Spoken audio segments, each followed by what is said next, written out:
जो भी सेल्स वाले हैं कि ये गाड़ी हमने आपको दी, आप गाड़ी से संतुष्ट हैं, गाड़ी कैसी चल रही है, आपको कोई इश्यूज़ तो नहीं आ रहे हैं। कोई कॉल नहीं आया। इतनी मैंने मेल्स करी हैं, इतना मैंने कॉल किया है। अच्छा। इनको मैं बोल के आया था कि गाड़ी मेरी बिकवा दो, वो भी इनसे नहीं हो पाया। हेलो दोस्तों, very good morning to all of you and welcome back to my channel. काफ़ी टाइम से ब्लॉग्स नहीं बने थे। आज मैंने सोचा कि ब्लॉग का फिर से रीस्टार्ट किया जाए और रीस्टार्ट करता हूँ मैं फोर्स गुरखा से, जिस गाड़ी के साथ मैंने काफ़ी ऑफ रोडिंग करी, काफ़ी घूमा फिरा और जो इश्यूज़ मैंने फेस किए एज़ कम्पेयर टू घूमना, as compare two of road करना, जो ये इश्यूज़ हैं वो बहुत बड़े हैं, क्योंकि ये इश्यूज़ रिलेटेड हैं इंटरनल पार्ट से जो कस्टमर तक कोई नहीं पहुंचाएगा। ये मैंने फेस किया है लास्ट 2 साल में, क्योंकि 2 साल हो चुके हैं गाड़ी को इस महीने। तो ये मैं वीडियो लेके आया हूँ आपके लिए, जो भी ऑफ रोड एंथुजियास्ट हैं, जो भी अभी मन बना रहे हैं कि गाड़ी लेनी है, पूरा फोर किस गाड़ी के साथ जाएं, जो भी और गाड़ियाँ मार्केट में हैं। बट और गाड़ी को मेरे को पता नहीं, क्योंकि और गाड़ियाँ मैंने चलाई नहीं इतनी। ये गाड़ी मैंने ली थी फोर्स गुरखा की और ये गाड़ी मैंने चलाई है, तो आपको मैं इसकी ही फ़ीडबैक दे पाऊँगा। तो इसकी फ़ीडबैक बहुत अच्छी नहीं है, सर्विस सेंटर की फ़ीडबैक बहुत अच्छी नहीं है। जो फ़ीडबैक है वो है इसकी अच्छी, कि इसकी बॉक्सी लुक है, अच्छा, जो आप देख सकते हैं। ठीक है, लुक वाइज बढ़िया है ठीक गाड़ी। है, बाकी इसका कैबिन स्पेस भी बढ़िया है, वो भी काफ़ी अच्छा ठीक है, है। समझ गया। और उसके बाद जो है इसके अपग्रेड्स जो अब किए हुए हैं नए मॉडल में, तो वो अपग्रेड्स समझ गया। की बात करते हैं। तो जो अपग्रेड हैं वो है सबसे पहले डिजिटल क्लस्टर, फाइन। देन उसके बाद है इंफोटेनमेंट सिस्टम, टच स्क्रीन कर दिया है, गुड। देन आते हैं 4x4 पे। तो 4x4 का जो लीवर था उसको रिप्लेस करके इन्होंने स्विच बटन दे दिया है। तो पता नहीं वो कितना कामगार होगा, अच्छा। क्योंकि अभी तो एंगेजमेंट के लिए इतना इशू नहीं है, डिसएंगेजमेंट करने के लिए पसीने छूट जाते हैं। मेरे तो छूटते हैं भाई, क्योंकि मैंने काफ़ी ऑफ रोड किया है और उसमें जब इसको मैं डिसएंगेज करने पे जाता हूँ 4 हाई से 2H में जाने के लिए काफ़ी दिक्कत करता है ये।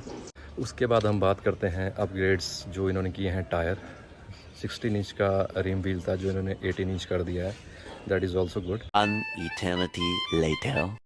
आर्म्स हैं इसके, तो आर्म्स इसके कर्वी थे जो कि अब इन्होंने बिल्कुल सीधे कर दिए हैं। तो शायद कुछ इम्प्रूवमेंट हो जाए उस केस में, क्योंकि अब जो इसकी ग्राउंड क्लियरेंस है वो 233 हो चुकी है। देन जो अपग्रेड इसका हुआ है वो है पावर का, जो 90 bhp की पावर थी वो इन्होंने कर दी है 130 की। जो इसके इश्यूज़ हैं, जो इंटरनल इश्यूज़ हैं, जो कि सेल्स के टाइम पे आपको कोई नहीं बताएगा, और उनको सेल्स वालों को तो बस लगा होता है भी गाड़ी एक बार निकली नहीं और हमारा पीछा छूटा नहीं। तो ऐसा ही कुछ हुआ है फोर्स मोटर्स सेल्स के साथ। जो मेरा एक्सपीरियंस था कि एक बार भी मुझे फ़ोन नहीं आया उनका कि हाँ भाई साहब आपको जो हमने गाड़ी दी है, आप गाड़ी की क्वालिटी से, गाड़ी की रनिंग से, तो एक बार भी मुझे कोई कॉल नहीं आया इनका। रख रख तेरी माँ की रख। जो भी सेल्स वाले हैं कि ये गाड़ी हमने आपको दी, आप गाड़ी से संतुष्ट हैं, गाड़ी कैसी चल रही है, आपको कोई इश्यूज़ तो नहीं आ रहे हैं। कोई कॉल नहीं आया। इतनी मैंने मेल्स करी हैं, इतना मैंने कॉल किया है, अभी भी मैं इश्यूज़ फेस कर रहा हूँ, फिर भी इनका कोई कॉल नहीं आया। इनको मैं बोल के आया था कि गाड़ी मेरी बिकवा दो, वो भी इनसे नहीं हो पाया। मार साले का खोपड़ी तोड़ साले का। और बड़ी बड़ी बातें करते हैं ये, और इनको कोई काम नहीं है। तो सीरियसली सेल्स वाले तो पीछा छूटा, गाड़ी बिकी, पीछा छूटा। भाई साहब नींद कैसे आती है आपको, कैसे सो जाते हो आप रात को ऐसी कैसी गाड़ियाँ बेच के, जिनका आपको पता होता है इस गाड़ी में दिक्कत आएगी। सीरियसली। चलो तो बाकी हम बात करते हैं इश्यूज़ की। इश्यूज़ है इसका, जो मेजर इश्यूज़ हैं वही मैं बात करूँगा इंटरनल पार्ट्स की, जो कि आपको सेल्स वाले नहीं बताएंगे।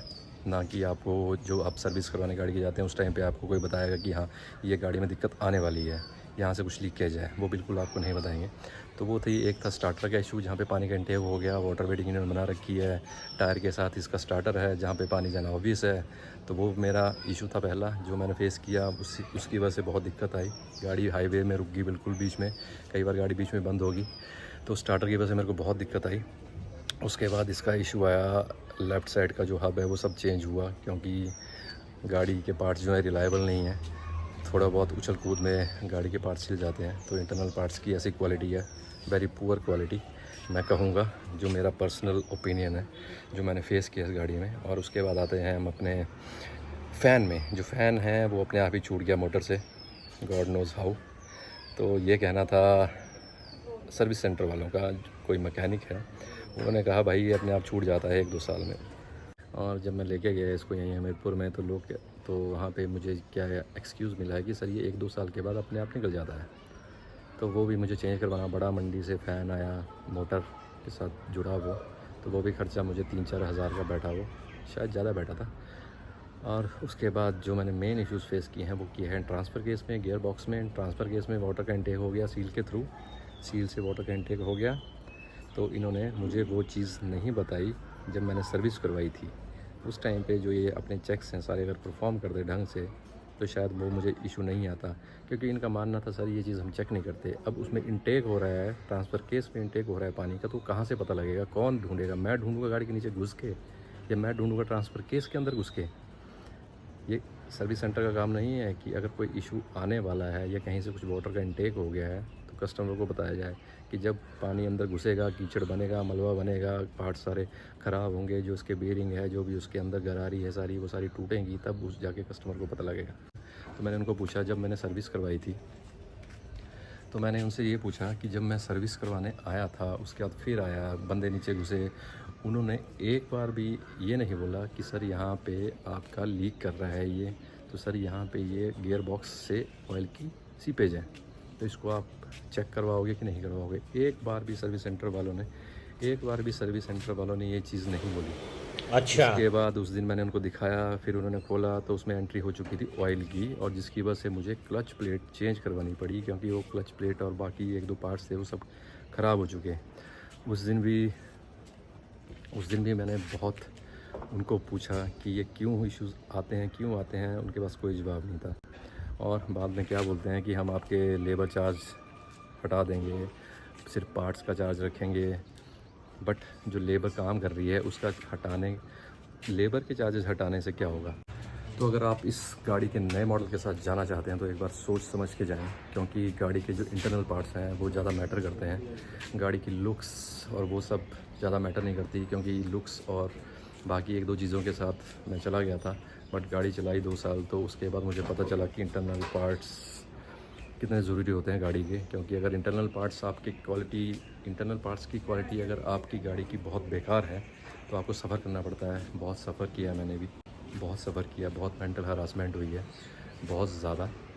तो अभी देखते हैं, कंज्यूमर कोर्ट में डाला हुआ है कंप्लेंट, कंज्यूमर फोरम में कंप्लेंट डाली हुई है, देखते हैं क्या आता है रिस्पॉन्स।